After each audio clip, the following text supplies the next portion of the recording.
MLA എന്ന നിലയിൽ PV Anwar വൻപിച്ച പരാജയമായിരുന്നുവെന്ന് Nilambur മുസ്ലിം league മണ്ഡലം പ്രസിഡന്റ് ഇക്ബാൽ മുണ്ടേരി. രാഷ്ട്രീയമായി അത് ചർച്ച ചെയ്യപ്പെടണം. ഇടതുപക്ഷത്തിനൊപ്പം നിന്നതിൽ അദ്ദേഹം പശ്ചാത്തപിച്ചിട്ടുണ്ട്.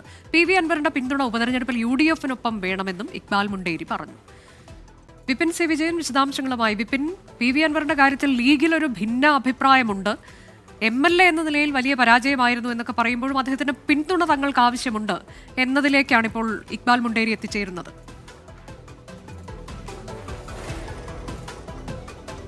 അതെ അനുജ, ഇപ്പോൾ മുസ്ലിം ലീഗിന്റെ ഒരു അഭിപ്രായത്തിൽ തെരഞ്ഞെടുപ്പുമായി മുന്നോട്ട് പോകുമ്പോൾ നിലമ്പൂർ ഉപതെരഞ്ഞെടുപ്പിൽ വലിയ രീതിയിലുള്ള ഒരു വിജയം ഉണ്ടാകണമെന്നുണ്ടെങ്കിൽ PV അൻവറും കൂടെ വേണം എന്നുള്ളൊരു അഭിപ്രായം മുസ്ലിം ലീഗിന്റെ നേതൃത്വം എടുക്കുന്ന അതേ സമയത്ത് തന്നെയാണ് നിലമ്പൂരിന്റെ മണ്ഡലം പ്രസിഡന്റായിട്ടുള്ള ഇക്ബാൽ മുണ്ടേരി ഇപ്പോൾ വമ്പിച്ച പരാജയമായിരുന്നു PV അൻവർ MLA എന്ന നിലയിൽ ഇട്ടിരിക്കുന്നത്.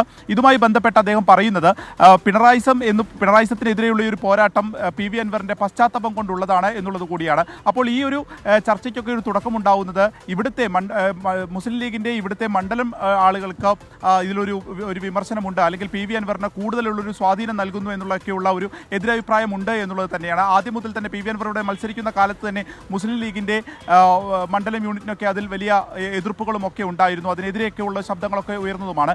എന്നാൽ ഈ ഘട്ടത്തിൽ അതുമായി ബന്ധപ്പെട്ട് പറയുന്നത് PV അൻവർ MLA ആയ സമയത്ത് മാത്രമാണ് തങ്ങൾക്ക് എതിർപ്പുള്ളത്. ഇപ്പോൾ അതിൽ പശ്ചാത്തപിക്കുന്നുണ്ട്. ഒപ്പം തന്നെ മുസ്ലിം ലീഗിന്റെ ഒപ്പം നിൽക്കാൻ, അല്ലെങ്കിൽ UDF-നൊപ്പം നിൽക്കാൻ തന്നെ PV അൻവർ ഒരുക്കവുമാണ്. ആ ഒരു ഘട്ടത്തിൽ അദ്ദേഹത്തെ ഒപ്പം ചേർക്കുന്നതിൽ വിരോധമില്ല എന്നുള്ള ഒരു മയപ്പെടുത്തൽ കൂടി ഇക്ബാൽ മുണ്ടേരിയുടെ ഭാഗത്തുനിന്ന് ഉണ്ടാവുന്നുണ്ട്. എന്നാൽ ലീഗ് നേതൃത്വം പൂർണ്ണമായും അനുകൂലമായ ഒരു നിലപാടെടുക്കുമ്പോൾ തന്നെയാണ് MLA എന്ന നിലയിൽ വമ്പിച്ച പരാജയമായിരുന്നു അദ്ദേഹം എന്നുള്ളത് വീണ്ടും എടുത്തു പറഞ്ഞുകൊണ്ട് ഇക്ബാൽ മുണ്ടേരിയുടെ ഫേസ്ബുക്ക് പോസ്റ്റും പിന്നീട് അതുമായി ബന്ധപ്പെട്ട ഇക്ബാൽ മുണ്ടേരി അദ്ദേഹമാണ് ഇത്തരമൊരു അഭിപ്രായ പ്രകടനം നടത്തിയിട്ടുള്ളത്.